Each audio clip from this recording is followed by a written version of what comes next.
নমস্কার বন্ধুরা, তোমরা সবাই কেমন আছো? বড়দের প্রণাম, ছোটদের অনেক অনেক ভালোবাসা। হচপচ রান্নাঘরে চটপট আমি আরেকটি রেসিপি নিয়ে চলে এসেছি, তোমরা দেখতে থাকো। চলো দেখবে, চলো আজ আমি কী বানিয়েছি আর কীভাবে বানিয়েছি চলো তোমাদের সাথে শেয়ার করি। দেখতে পাচ্ছ এটা পালং শাক কেটে নিয়েছি, আর এখানে বড়ি আছে, গাজর, আলু, বেগুন, শিম, কুমড়ো সমস্ত সবজি নিয়ে নিয়েছি। এখানে দেখো আমি তেল দিয়ে দিচ্ছি কড়াইতে, পরিমাণ মতন তেল দিয়ে দিলাম। এবারে আমি প্রথমেই বড়িগুলোকে ভেজে তুলে নেব। বড়িগুলো একটু লাল হয়ে গেলে তুলে নেব।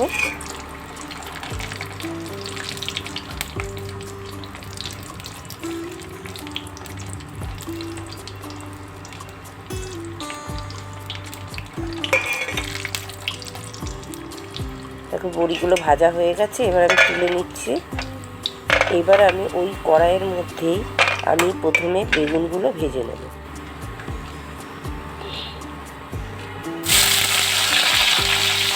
একটু হলুদ আর একটু নুন দিয়ে দেবো, একটু লাল করে ভেজে নেব। বেগুনটা পরে দেবো, তো ওই জন্য একটু বেগুনটা ভেজে নিলে খেতে ভালো লাগবে। এই রেসিপিটা এই পালং শাকের এই সবজি দিয়ে, শীতের সবজি দিয়ে যে এই পালং শাকের চচ্চড়ি বলতে পারো, চচ্চড়িটা অসাধারণ খেতে লাগে খিচুড়ির সাথে। সামনেই সরস্বতী পুজো, খুব ভালো লাগবে। আর গরম গরম ভাত হলে তো ভাত তো খাওয়াই হয়ে যায়, আর খিচুড়ির সাথেও অসাধারণ লাগবে। দেখো এবার আমি হাফ চা চামচ পাঁচফোড়ন দিয়ে দিলাম ওই কড়াইতে যা তেল ছিল তাতেই, আর শুকনো লঙ্কা দিয়ে দিলাম 3টে। সুন্দর একটা যখন গন্ধ ছাড়বে, আর একটা তেজপাতা দিয়ে দিলাম। গন্ধটা যখন সুন্দর ছাড়বে তখন আমি এর মধ্যে সমস্ত সবজি দিয়ে দেবো।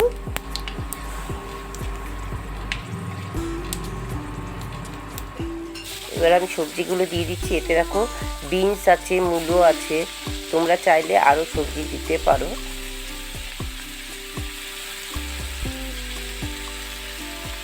এবারে আমি সবজিগুলোকে একটু ভেজে নেব।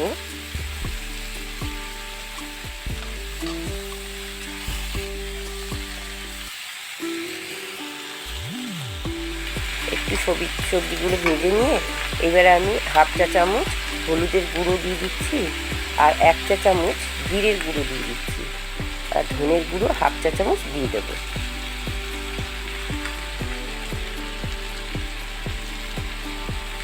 এবারে স্বাদ মতন নুনটা দিয়ে দিতে হবে, চিনিটা আমি পরে দেব।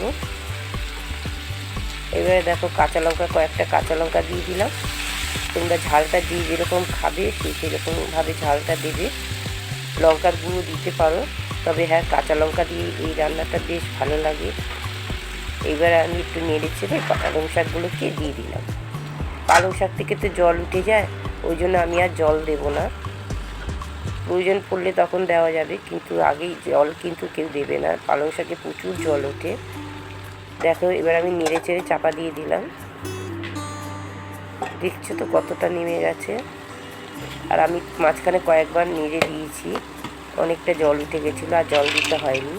এবার আমি চিনি দিয়ে দিলাম, আর বেগুন ভেজে রেখেছিলাম, আর বড়ি বেগুন যেটা ভেজে রেখেছি সেটাও আমি দিয়ে দিলাম। আর দেখতে কত সুন্দর লাগছে, আর খেতেও কিন্তু বন্ধুরা অপূর্ব হয়েছিল। এবারে ঠিক নামাবার আগে আমি কিছুটা ধনেপাতা কুচি দিয়ে দিলাম। এই ধনেপাতা কুচিটা দিয়ে দেখবে অসাধারণ খেতে হয় এরকম পালং শাকের চচ্চড়ির সাথে। দেখো রান্নাটা আমার হয়ে গেছে, এবার আমি পালং শাকটা নামিয়ে নিচ্ছি। এটা ভাত, রুটি, খিচুড়ি এর সাথে অসাধারণ খেতে লাগবে। একবার তোমরা এইভাবে বানিয়ে খেয়ে দেখো। আর ধনে পাতাটা দিয়েছি তো এতে যেন টেস্টটা আরও বেশি বেড়ে যায়।